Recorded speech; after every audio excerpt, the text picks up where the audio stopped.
President Biden facing a jeering crowd last night at the congressional baseball game as his domestic spending plan hangs by a thread. Yup, his own party split over the $3.5 trillion spending bill. No one thinks it's going to be that high if it does in fact pass. It's threatening to derail his entire agenda.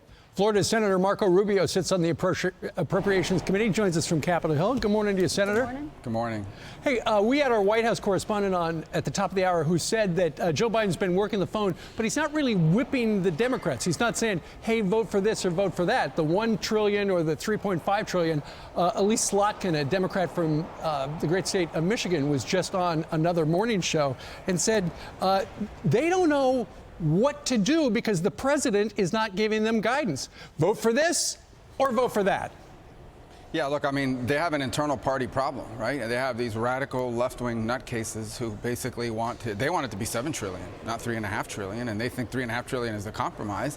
And then you got a handful of people that haven't gone Marxist yet, who aren't necessarily conservatives or anything of that nature, but they're sort of more normal in their view of what government's role in our country should be, and they're pushing back. And so you got this internal fight going on, and that's a big problem they have on their hands. And look, Joe Biden doesn't have a base, right? I mean, Joe Biden wasn't elected because he was Joe Biden. He was elected as a vessel, right? He's there because he became sort of an instrument for the far left that now dominates the Democratic Party to pursue their agenda. And that's what they're doing here. These guys are acting like they have a 60, 70 vote majority in the Senate and a 50 vote majority in the House. And I think they were elected with some sort of mandate to remake America into a socialist, almost Marxist type economy.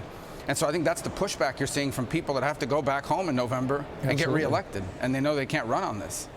So Panama's foreign minister very frustrated over what's happening down on the border because she says Biden's acting like they're caught off guard.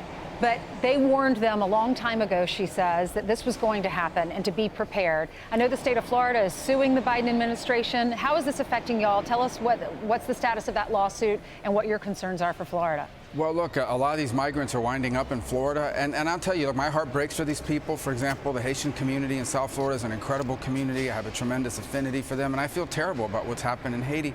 But, you know, no country in the world can take in, 15, 30, 50,000 people at a time like that in a totally unregulated, unrestricted manner.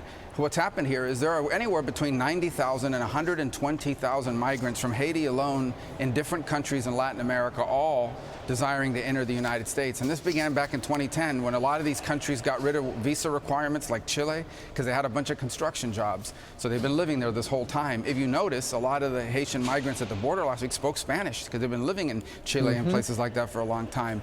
But what happens? The jobs dry up and now they say, well, fine, we're going to go to America.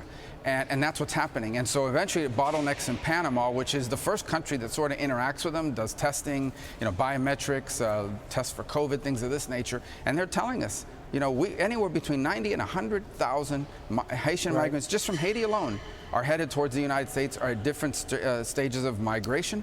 And the Biden administration isn't doing anything about it. They've completely ignored it. Another ally, Colombia an ally, Panama an ally. They're not even talking to their allies who are trying to help us out, and they don't want people migrating through their country en route to ours. Meanwhile, look at these ratings for President Biden when it comes to border. He's got 33% approval. So let me ask you, Senator, I don't get it. People say, it's dropping precipitously, as you see up there on your screen. People say, well, he wants it. They don't care. They're not on purpose. What do you mean you don't care? He's lost 20 points in Texas. He's lost 20 points when it comes to the border. How does that work to your advantage?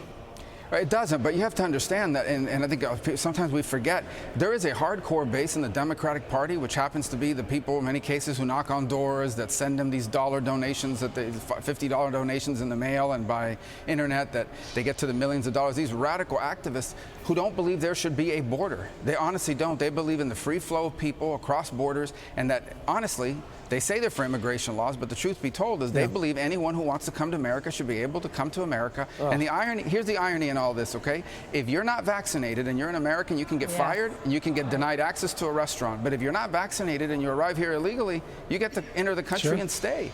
And just think how absurd that is. It's nuts. Even the border agents, we were told yesterday that the border agents will be fired if they don't get the vaccination by a certain date. They're the ones down there protecting us. Yeah, no, I mean, again, if I had told anybody 10 years ago that these things would be happening, you would say, that's not true. That's some sort of movie on Netflix. But it is. It's happening. It's ridiculousness after ridiculousness. It's nutty time. I mean, that's what's happened here. Well, it gives us plenty to talk about. Senator, thank you very much for joining us today from the Russell Rotunda.